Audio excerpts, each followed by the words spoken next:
Hey, there we are. GG, well played, dude. Oh my god. I know you hate me right now for making this best of 9, but dude, the fans have just won big time. Everybody is ecstatic. We were not expecting such great games. That's got to be a massive relief. How do you feel, mate? Yeah, feels very good. It was a pretty big relief. I was a bit worried in game 8 since I think he forgot Steam and everything, and I couldn't finish it there. And I'm not really a big fan of Amygdala, so I got really worried there. But I'm happy. I'm happy this build managed to close it out, even though I'm not sure if it should have. But that's how it sometimes goes. I mean, I like it. It's there's these little gambles that come in a big series like this. You do need to keep your opponent on your toes. If you're playing 9 games against each other, he caught you earlier with the old school Hellbat timing, right? With the on I think it was the Error Home, the Yeah. old 4 Marine drop Hellbat timing. I mean, that seemed like a super old school build. Uh, so I think it makes sense to do these sort of timings. Did that Hellbat build, is that good now that the queens are more expensive, or was that just purely a good surprise? I mean, you would have to ask him. I don't think it's that good. I don't think the queen change how you play really. I'm not sure if we found it. Maybe that with my 35 hatchery or the 36 hatchery, maybe I have less queens, and he did it because of that. But I think even with that, I can defend it if I have my units in correct positions and do a little bit better queen micro. Yeah, it's those little tiny things, right? Just if queen just barely gets away on red hit points, everything can change there. And this series was all about that. I mean, you came in with some clever builds, dude.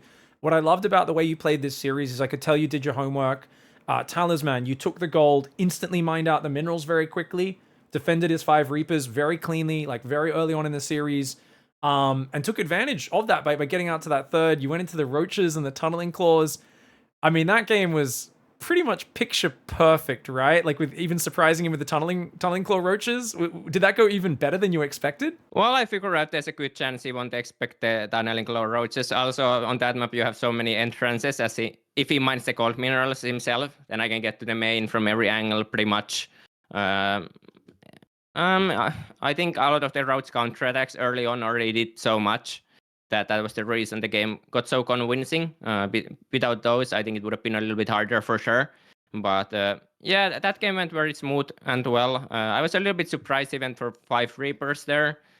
But I guess because he didn't know where I would take my third base, he thought 5 is good. And I actually almost lost all my queens because of I didn't really expect that. Maybe should have made the roads run a little bit faster. I made it as soon as I realized it was 5 Reapers. But yeah, all queens on red HP is it's on the edge for sure.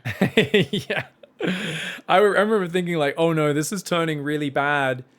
And then I looked at the units lost after you cleaned up the Reapers, and it was like 3 drones and a queen or something like that. Like, it wasn't much that died, and I was like, I can't believe it, because it felt like everything was so close to dying, but it all survived. And you really stabilized well from there. I think there was a few moments that could have been quite frustrating though, as the series went on, because you had a 2-0 lead, and I think like 2 of the games that I thought I loved your build, but it didn't quite work out was Whispers of Gold, where you went for the similar attack to the last game, just I think with no carapace. It was just like Roach Speed, Roach Ravager, Overseer. And then Yep. also on the El Dorado build. So maybe we can talk about the Roach Speed all in on Whispers of Gold. Was there something that triggered you to do that, or was that just the plan from the start? Well, before series, I was only planning to do it on Amygdala, to be honest. But I made the last second decision to do it on Whispers as well. Just because I thought that there's a decent chance we won't even play Amygdala, to be honest, with it being the last map. So and I don't really like Whispers anyways too much. I think it's pretty not that good. So I just wanted to use it there. I think it had some potential. I just needed to maybe dive for the first tank a bit more aggressively. But at the same time, I'm not really sure since he came back pretty early. I think it's the strongest for sure when the 2 medivacs are on the other side. But Yeah. you can't always have that. I think, I mean, I think what I said after the game, because I was thinking about it out loud, and I was like, I think if he comes home 5 seconds later with his medevac of Marines and his Hellions, then you win. But I think his Hellions ran into your fourth, and it was like the second time they went in there and they still saw no drones. And I think he just went like, whoa, wait a second, like, My Marines are kind of seeing no gases on your third. I see no drones on your fourth. And it kind of dawned on him. And he instantly just picked Yeah. up, boosted home, and just barely held on and defended it. So there was a really clutch response for him. Yeah, that's what I thought as well, that he probably made his direction based on the Helion poke. I was after the game, I was thinking that should have just left 3 roaches in front of the fort, but yeah, didn't do it that time. It's always those little details, but that's awesome, mate. I mean, El Dorado was like awesome. Meme build of the tournament. I think if he goes Banshee, that hits where his first Banshee might see it coming and it might be worse. But it also could be much better if the Banshee just goes along the south, because then he doesn't have so many Marines. Were you hoping to run into a certain build? I mean, the dream is Liberator, right? If he goes Liberator or Viking and you do that build, it's almost a free win, right? Well, the thing is that from my experience, I usually win against 3CC 2-1-1. I'm not sure if I don't remember if he made 2 Hellions or 4 in that game. I think he made only 2. But yeah, it usually does. In practice, like I haven't done that, and like that situation hasn't really occurred to me too much lately. But like I used to do this build already like 3 years ago, and it kind of always bet the 3CC 2-1-1. But I don't know. I have lost twice already with this build against him when he does the 3CC 2-1-1. So I'm not really sure. Maybe it's not that good after all, because they can just pull the SCVs, and my units just don't do any damage. So the SCVs just tank everything, which is absolutely crazy. But yeah, I came up with the build in the morning. I was like, okay, I need. Well, after the Shin match, actually, I didn't think about this match before that. But yeah, I was just like, I want to do something, and figured out maybe going from the backside would be a good idea. And it did work out, but at the same time, I think I was pretty far behind after that. That's awesome. I wonder, because the music's getting corrupted. Sorry, guys. All good. We don't need to reset anything. Yeah, dude, like it's kind of crazy with those pressure builds and the SCVs. You said, your units don't do any damage, which every Zergs felt this one. Roaches, or same with Protoss. If you got Stalkers fighting SCVs, you're like, damn it, just do some damage, man. If you had a slider, so you can trade hit points for damage, like damage per second. How many hit points do you like? How much do you adjust the slider to lower the tankiness of the roach, but raise its damage at the same time? Where do you put that slider? Well, that's a pretty hard question. I don't have a. Well, I mean, I do like that the roaches are tanky. That they do their job very well. But maybe if you could do it like based on a game, like sometimes you put more damage, and sometimes you could do it like in game actually. But the opponent can see your loadout, right? So they go, oh, he's gone 30% less hit point roaches, but they do 30% more damage. So then he's got to like base his strategy around that. Yeah, but yeah, I don't really know. I mean, I think they're pretty nice the way they are. I mean, they're still so tanky that For sure. the Marines as civis don't really kill them too fast. But yeah, maybe if he goes 4 Hellions there, which is what I'm more used to, then with maybe a couple Marines less there, it's actually works as I expected it. But actually, to answer the question, you asked me what I was expecting. I was expecting him to do that build, so it was what I was expecting, and didn't work out. So I guess that was some poor planning. Well, it's cool, man. I love the mining the minerals. Bringing the 4 drones, the sapper build we called it, because you mining into the back of their base. Very cool strategy, dude. And this is just like lots of cool builds all around. I think Starchild was a very exciting turning point in the series. You played Mutalisks, and I think we had kind of the classic experience of you surprise Clem with Mutaling Bane, and he kills half of the Mutalisks and gets a bunch of units away anyway, even when you ambush him. I mean, it just seems so frustrating trying to make Mutas work against him. You brought it back. You made a really good base trade happen and won the game, but did you feel a bit frustrated after the first time you jumped on his army? Yeah, I was a little bit, just because I feel like he had absolutely no clue, and I managed to hide it so well.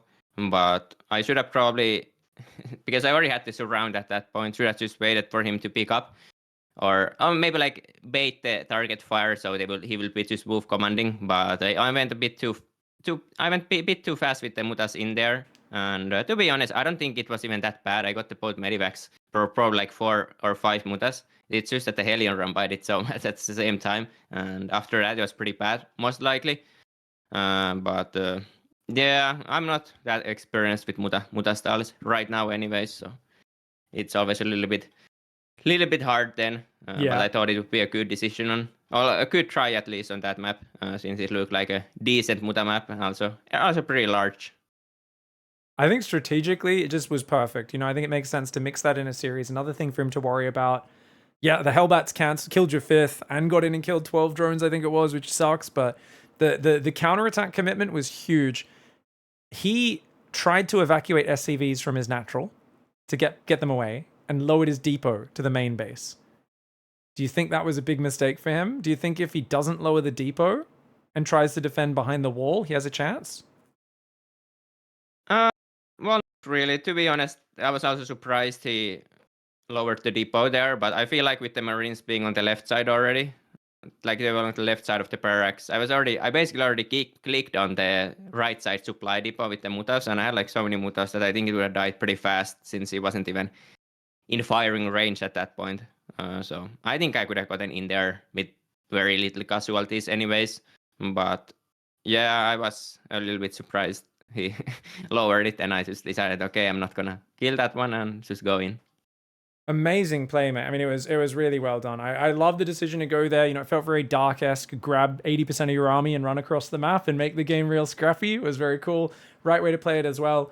I just realized as well, I wanted to say a huge thank you to your team. Basilisk Research Group, they just donated $1,000, which is going to go straight to the PiGFest 6 prize pool. So thank you so much, Basilisk Research Group, for being so generous. They said amazing event. GG, well played, Pig. Go, Cyril. Thank you so much to Cyril's team there. Really big appreciation for those guys. Yeah, Basilisk, all of us supporting. It's very nice for us, Rainer, me, and Trigger, that we have such a nice team supporting us. Yeah, they've been fantastic. I mean, I've loved meeting them at multiple events as well, and always very supportive. And it's good to see that they're, you know, pushing through as well with like Rotterdam and the big brain bouts and that sort of stuff. But, you know, I love what you've been able to do to represent them. And it's great to see them valuing such a goat of the game. I guess big picture, I've been getting your kind of nitty gritty build order stuff. It's got to feel good after EWC and then Home Story Cup. I felt you guys had some good competitive matches, you and Clem, but he kind of just made some really good comebacks and kind of ran away with the series, both series. So to bring it back now, it feels like, you know, the confidence is still there. Is it safe to say, I don't think we're ever going to be underestimating Clem, but definitely it's got to feel good to be back in the win column in a big series like this. Yeah, it's very good. Like you said, the losing streak it is real for sure, and Clem is very hard to beat. Maybe I would be even happier if there would have been a more one-sided series. This one was so close that it could have went either way. So I'm not ready to start my own streak necessarily. Well, that's what I'm gonna try to do, but it's not necessarily gonna happen. But we will see. We will see about that. I was a little bit worried, honestly, that when I knew that I had to play against Clem, just because I feel like I haven't really done that much that I should suddenly start beating him, you know, because I feel like with Oliver retiring, I actually lost my main CVT practice partner, and I actually don't practice that much CVT right now. So I felt like there's also a word where I just have not improved enough in the matchup, but yeah, luckily I made it a good series and managed to take it. Well, I mean, a lot of your head-to-head games, you know, the best practice you've been getting is ladder games, but they've been versus Protoss, not his Terran, right? So even the ladder run-ins. CVTs. Oh yeah, how are the ladder Yeah. games going? 50-50? Yeah, I would say so. I think he wins maybe like 60%, but it's pretty even. Awesome, dude. Well, Against this his has been Terran. yeah versus his Terran. Actually, what do you reckon against Protoss? Is it 50-50. 50-50? I don't Protoss know. is good. I don't know. Yeah, he doesn't really play too much against me with pros. Well, we don't really match up that much, but every once in a while. Well, to be honest, like I feel like the last time I played his pro was like when I streamed, and I don't think I play his pros too much besides that, to be honest. Well, on that note, are we going to get more Cyril streams over the coming weeks? Yeah, probably at some point again. All right, me and the rest of the fans are excited, mate. We love it. That hopefully once a week or more, Serral stream, always something we look forward to. Dude, massive congrats on winning the tournament. You did it in the most epic fashion possible. So really appreciate you and Clem as well for putting on such a good show for us. So thanks so much, mate. Everyone in the chat, let your finish chants and other excitements go for Serral. Let him know your thoughts. And big thank you, Serral, dude, for just being the champion. You know, we wish we could have a trophy and a ceremony and streamer shooting, but instead we have a Twitch chat shouting excitedly to Rill and a whole bunch of other fantastic things going, go Serral, yes! A lot of Zergs really excited, really happy to see you overcome different map pools, different metas, different patches, and show that you've got the chops to find a way to win, no matter what patch it is, what map pool, what the opponent is. Really well played, mate. Really impressed with your run. So big congratulations and GG, well played. Thank you, and I want to thank you as well for organizing the event. It's been a blast to play in it, and yeah, let's see again in, is it the 6th edition? If it's coming. Obviously, nothing's guaranteed ever. It's confirmed now. We're gonna have to run that in May. So a couple months out, we're already gonna run a 6th one since we didn't expect the community to be so generous, but they hit the goal. So I said if we got $5,000, you know, towards that prize pool already, I can't sit on that much money. You know, I've got to host it sooner rather than later. So we're gonna have that one in a couple of months. Hopefully you'll be able to play as well. But once again, big congrats, mate. Go take a well-earned rest, get yourselves some food, and well done. PiGFest 3-time champion now. You've won more than half of the PiGFest, so well done, dude. GG, well played. Thank you. All right, have a great day, man. Thank you so much for your time. Really appreciate you being generous in the interviews as well. Catch you later, brother. Yep, see you. Bye-bye.